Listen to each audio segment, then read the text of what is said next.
I'm still in South Africa and I'm making sure that I get some beautiful content out to my Ghanaian audience. And that, I mean, to a larger extent to Africa. And I'm a blogger, entertainment blogger, social issues. I'm from Ghana, visited South Africa.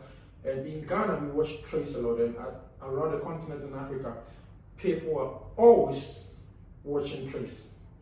Trace Africa, Trace German, like from your gospel content to everywhere. Today, I'm at a Trace studio in South Africa to speak to one gentleman that I visited his page and he's doing incredible. He's interviewed a lot of people. And let's get more into his personal life and the journey so far. My name is Kobiche, a blogger from Ghana, and my guest is Mr. Lelo. How you doing? How are you doing? Nice to meet you. Likewise. You're looking sharp. Not as sharp as if I got the limo, I would have changed, put up the tie or something. I know, right. But yeah. So I don't mind, this is how you dress. If I'm working from the office, I try wear a shirt.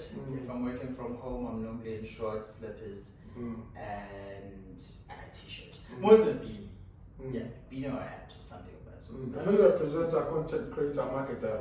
For the purpose of this interview, could you share some of your background and what you do? I'm actually the marketing manager for Trace Southern Africa.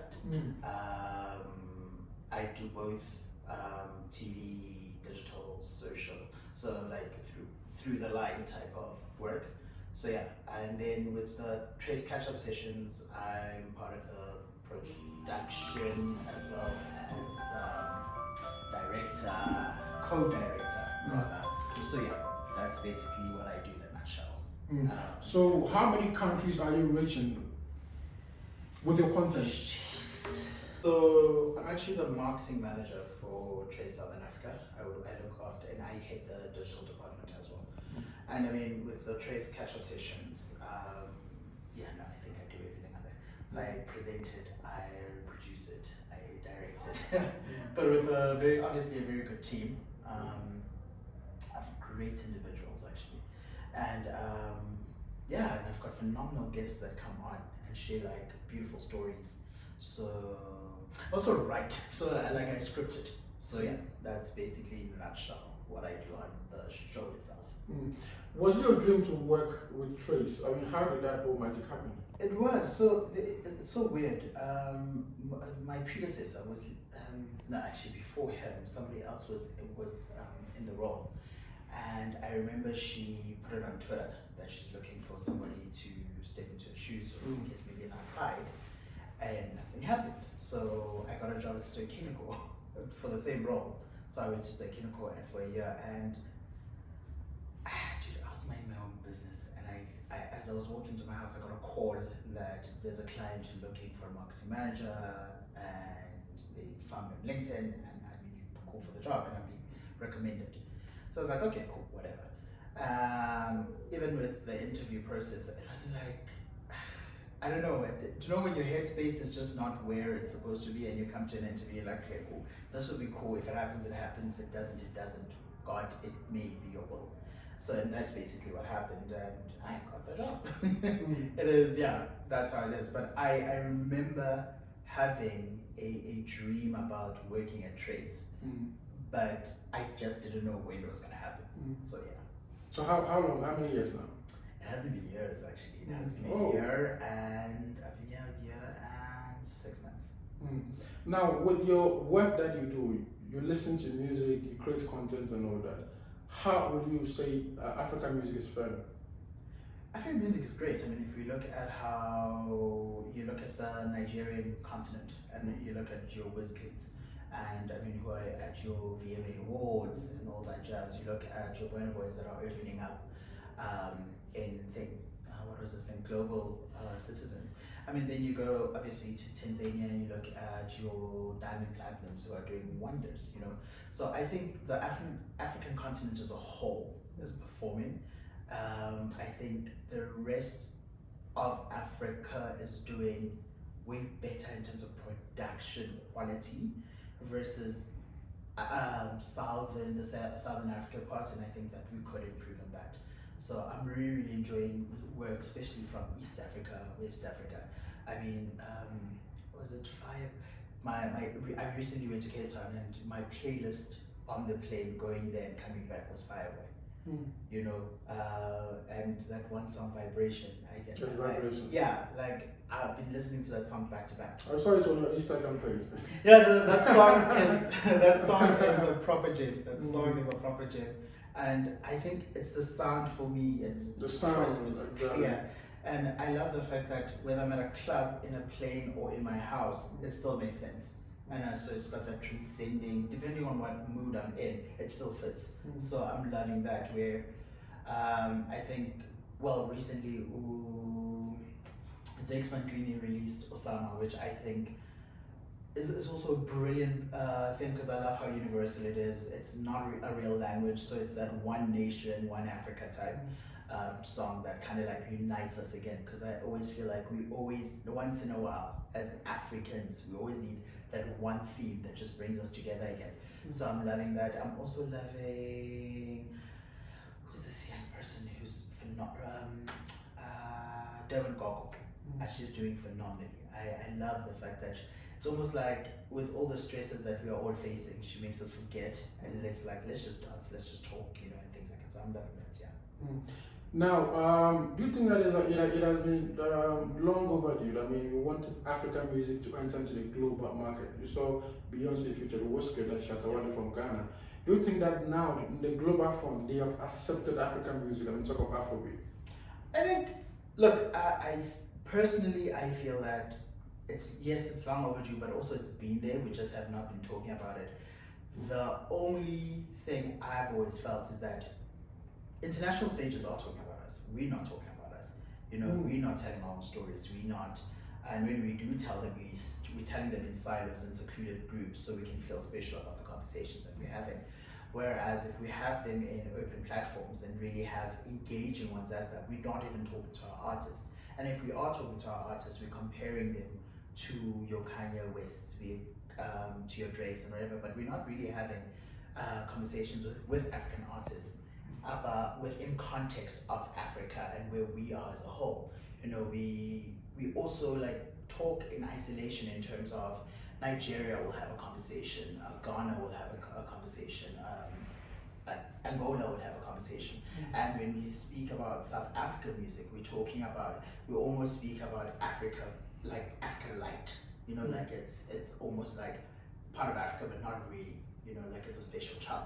Whereas if we talk about Africa, we need to be talking about where are we actually moving. So the beauty of TikTok, for example, they've got great challenges where they amalgamate all these dances, you know, like Nigeria, South Africa, Botswana, whatever the case may be, where the same thing. Why aren't we mixing up stuff? Why aren't we having fun with it?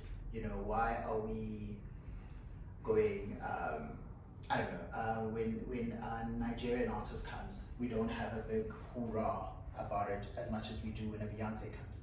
Why don't we have the same sentiment? So also the attitudes within like audiences within our countries need to change. Do you think that would blame the media, would blame the audience? I blame audiences because media is informed by that, right? It's very rare, especially in entertainment, where media dictates what we talk about. You know, I mean, for Beyonce to be Beyonce, it wasn't media, it was a PR team. You know, for, I don't know, an AKA to be who AKA is, it's his PR team that then makes sure that we talk about him. You know, so we dictate the narrative of the day, but we're not there yet, or we don't want to be there yet, because we're blaming the media's blaming us, and we're like, okay, but where are we? You know, so, but with the invention of social media, we've been given autonomy to talk about whatever we want. Why are we still talking about it? So yeah. Amazing. I'm still in a conversation with Lelo. Now, in terms of marketing, you play music. I mean, there are a lot of music videos that have been played on Trace. What goes into it? Do you guys just chance on them? The artists bring them themselves?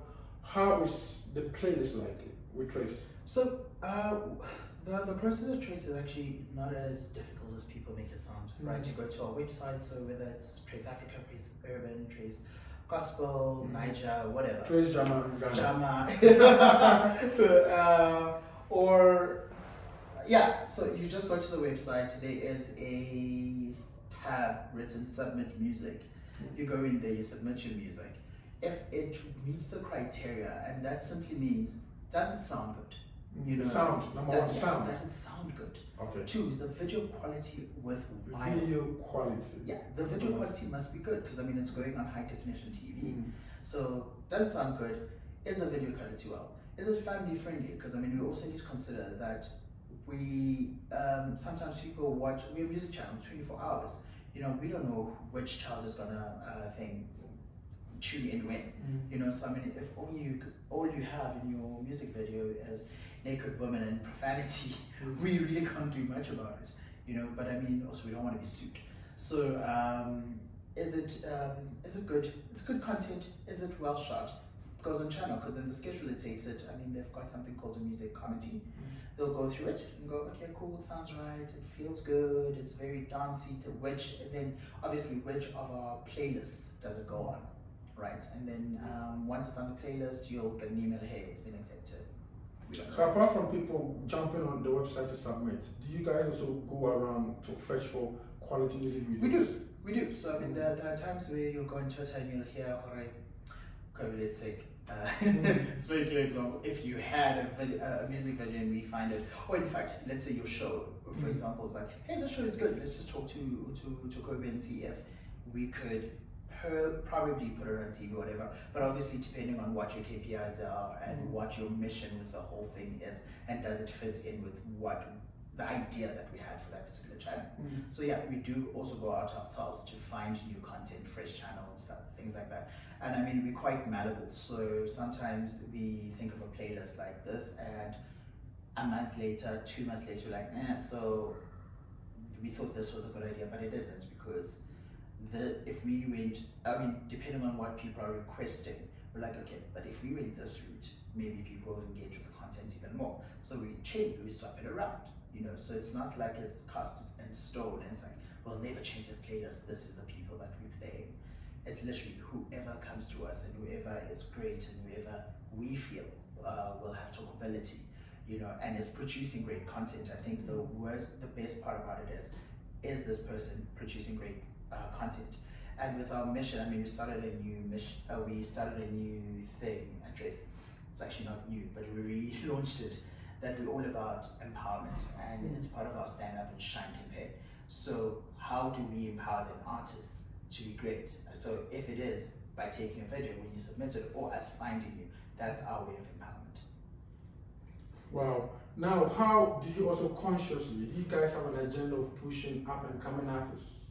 Yeah, we've got a thing called About to Blow, where if it's a new artist, you submit your video, your little write-up about new artists, this is who I am, whatever the case may be, and we'll put your About to Blow video on the actual playlist called About to Blow. The best part about it, if you don't have a music video, we have studios available that can actually help you shoot that video. So we do have facilities that facilitate that process. So yeah, we do actually look for new artists. We do actually love people coming to us with new content. And so then we put it up, maybe as an exclusive, maybe as an interview or a playlist, or I mean, we've got a skip, we've got Juba, we've got a lot of content that facilitates making sure that people, from a content discovery point of view, people actually see your new content. Now, speaking about content point of view, you're a content creator.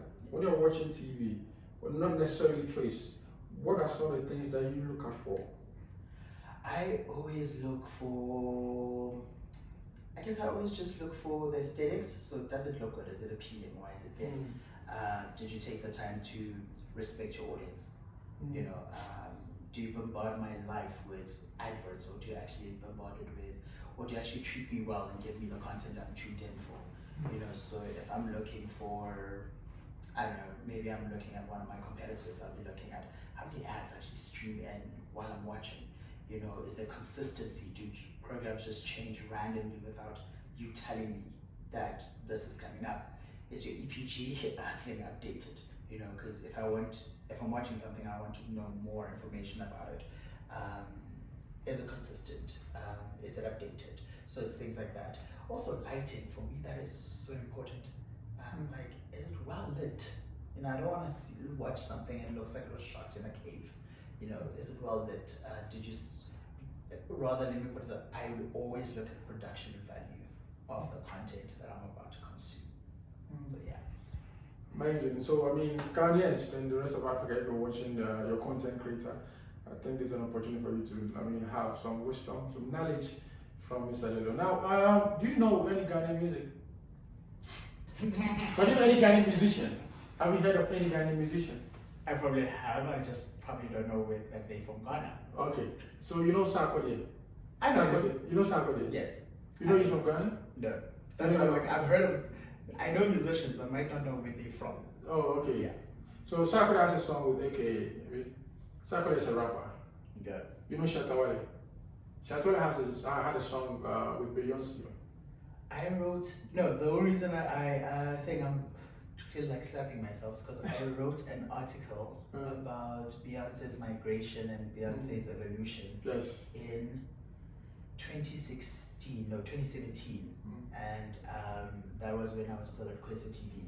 So that's why I want to punch myself because I'm like, these are people. Okay, so let me introduce Sarkodie to you. Let me introduce Stonebwoy to you. Stonebwoy. I know who Stonebwoy is. You know Stonebwoy? Yeah, I know who Stonebwoy is. Great. There's Jackie, there's Black Show, there's Camido. I know Camido. You know Camido? Yeah. Great. There are a lot of artists in Ghana. I mean, there's Medica, there's Efia. I know Efia. You know Efia? Yeah. Exactly. And so, kindly jump on them and see how best you can also push. Just share a playlist. Yes. Put a playlist together. Yes. I'm more than willing to go through it. Yeah. Thank you so much. Do you have any final words to share to the people of Ghana? I mean, in regards to our music and how collectively we can all push the agenda of African music.